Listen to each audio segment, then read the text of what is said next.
CBSE class 10 students को clearly पता है कि इंट्रोडक्शन टू ट्रिग्नोमेट्री से रफली 7 मार्क के क्वेश्चन पूछे जाते हैं और जिनमें से 3 मार्क का क्वेश्चन प्रूफ डेट का क्वेश्चन होता है और बच्चा वहीं पे फंसता है क्योंकि उन्हें पता नहीं होता कि प्रूफ डेट के क्वेश्चन इजीली कैसे सॉल्व करें। तो आज मैं आपके साथ कुछ ऐसे टिप्स शेयर करने वाला हूं, चाहे कोई भी प्रूफ डेट का क्वेश्चन हो आप इजीली सॉल्व कर लोगे। तो पहला है convert everything into sine theta and cos theta. Proof डेट में अगर लेफ्ट साइड या राइट साइड में साइन थीटा कॉस थीटा को छोड़ के कोई दूसरा रेशियो यूज कर ले, जैसे टेन थीटा या सेक थीटा कॉसेक कॉट, आपका सबसे पहला काम होना चाहिए आप उन रेशियोज को साइन और कॉस का टर्म में लिख दो, क्योंकि साइन और कॉस के टर्म में लिखने से कोई भी क्वेश्चन इजीली सॉल्व हो जाता है।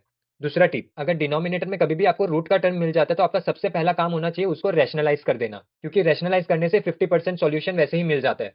तीसरा टिप, जैसे आपको पहला स्टेप में बताया था कि कभी भी आपको साइन और कॉस को छोड़ के कोई दूसरा अगर रेशियो मिल जाए तो उसको आप साइन और कॉस में कर दो, लेकिन कभी कभी ऐसा भी हो सकता है कि आपको बाकी रेशियोज जो है वो ग्रुप में मिल जाए। जैसे आप यहाँ पे देख सकते हो sec theta minus tan theta, तो ये एक ग्रुप में है और साथ ही साथ ये डिनोमिनेटर में दिया हुआ है। तो ऐसे केसेस में आपको क्या करना है, ऐसे केसेस में भी आपको रैशनलाइज करना है। आपको ये sec theta minus tan theta को रैशनलाइज कर देना है, इसको रैशनलाइज करके आपको फर्दर सॉल्व कर देना है। सॉल्व करने के बाद फिर आप इसको साइन और कॉस में ला सकते हो as per the answer requirement. चौथा टिप है, बहुत टाइम आप देखोगे ऐसा क्वेश्चन भी मिलता है जहां पे साइन या कॉस का पावर 4 5 6 ऐसा कुछ दे देता है। तो ऐसे क्वेश्चंस बच्चे को बहुत डरा देते हैं, पर इसको बहुत इजीली आप सॉल्व कर सकते हो। कभी भी अगर आपको ऐसा कुछ मिल जाए जहां पे पावर 4 ऐसा दे दे, साइन का पावर 4 या कॉस का पावर 4, तो सबसे पहले आपको क्या करना है, उसको ब्रेक करके साइन स्क्वायर बना देना है। जैसे यहाँ पे आप देख सकते हो साइन का पावर 4 था, मैंने साइन स्क्वायर थीटा का पावर 2 कर दिया। ऐसा करने से बेनिफिट क्या है, ऐसा करने से ये बेनिफिट है कि हम अपना जो आइडेंटिटी है sine square plus cos square equal to 1, वो वाला आइडेंटिटी यूज करके कोई भी क्वेश्चन को आराम से सॉल्व कर सकते हैं। आप इसी क्वेश्चन को देख लो, यहाँ पे क्या दिया हुआ है कि प्रूव दैट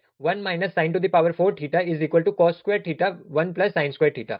तो अगर आप देखो यहाँ पे साइन का पावर 4 थीटा है, हम क्या करेंगे इस पावर 4 को ब्रेक करके 2 कर देंगे। तो आप देख सकते हो यहाँ पे मैंने लिख दिया 1 माइनस साइन स्क्वायर थीटा का पावर 2, फिर मैंने ए स्क्वायर माइनस बी स्क्वायर का आइडेंटिटी लगाया और फिर इसको सॉल्व कर दिया, जिससे मेरे को राइट हैंड साइड डायरेक्टली मिल गया। अगर आपको भी कोई कभी इस टाइप का क्वेश्चन मिल जाए तो आप भी साइन स्क्वायर या कॉस स्क्वायर में लाके वो आइडेंटिटी यूज करो, क्योंकि सीबीएसई का सिलेबस में दिया हुआ है कि क्वेश्चंस जो होंगे वो sign square plus cos square वाले आइडेंटिटी के ऊपर ही बेस्ड होंगे। अब इन टिप्स को अप्लाई करने के लिए आपको क्वेश्चंस भी सॉल्व करने पड़ेंगे, तो वो आपको ढूंढने की जरूरत नहीं है। मैंने सीबीएसई सिलेबस के पे बेस्ड मैंने क्वेश्चन बैंक बनाया है जो आपको रिलेटेड वीडियो में मिल जाएगा, वहां से आप डाउनलोड कर सकते हो। अगर टिप्स हेल्पफुल लगी तो लाइक और शेयर जरूर करना और ऐसे ही कंटेंट के लिए चैनल पे सब्सक्राइब रहना।